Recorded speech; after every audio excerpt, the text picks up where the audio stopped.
We made it, guys. We're on the last chapter of The Secret Garden. Can you believe it? We're going to be reading chapter 23. I'm so glad everybody is safe and they found the garden, and it sounds like maybe this will be a happy ending. I hope so. Let's see. The last chapter, chapter 23 of The Secret Garden. Chapter 23, 4 months later. Mary, Colin, and Dickon sat on the bank of the stream, dangling their legs in the clear water, while Hector nosed in the bushes beside them. Spring had passed, and the garden was a riot of summer flowers, tall hollyhocks and Canterbury bells, scrambling roses, twining sweet peas and honeysuckle. There were beds of lilac, lavender, and pink geraniums, and joyful bright yellow and red dahlias. The gate to the garden stood open all the time, and the house was a very different place.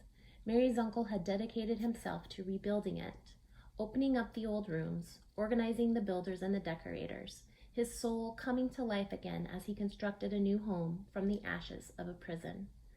The plan to send Mary away to school had been dropped on the day of the fire, and now Mr. Craven used the books in his library to teach Colin and Mary about the world.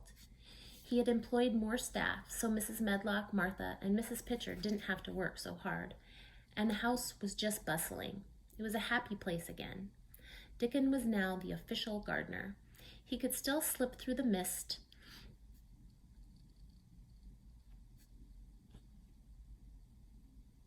like a shadow, but was more often to be seen strolling through the grounds, whistling, with Hector at his heels.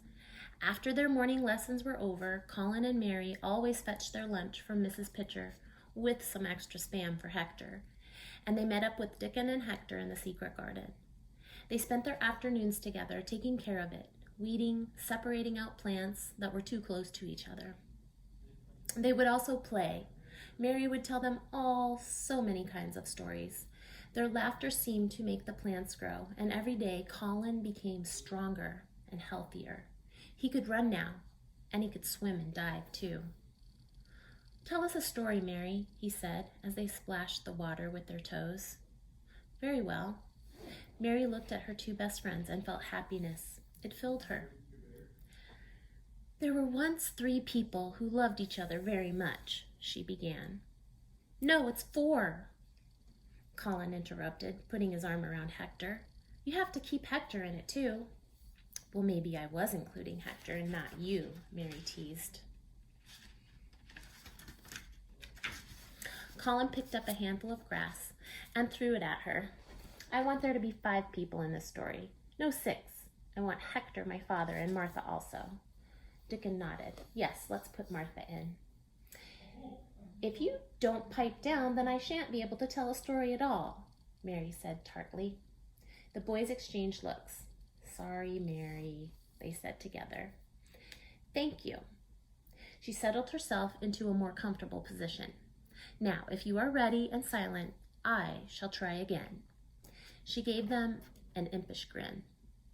There were once some people who lived in an old deserted house together, and they had a garden of their own, a secret garden that they discovered. A robin perched on a nearby rock. It twittered at Mary encouragingly, and she smiled at it. There were friendly birds and animals in the garden, too. A healing stream and loving ghosts who watched over it, she continued. The people who lived there didn't know it at first, but it was a magic garden, and the more they visited the garden, the stronger and healthier they grew. Colin nodded with satisfaction. They were all happy together, very happy. Mary looked around. The air of the garden seemed to sparkle with the secrets that had been imprisoned, but now were told. Joy filled her. "The people saved the garden as much as it saved them," she said softly, "because they believed in its magic." A wind rustled through the flowers and trees. "Magic," the garden whispered back.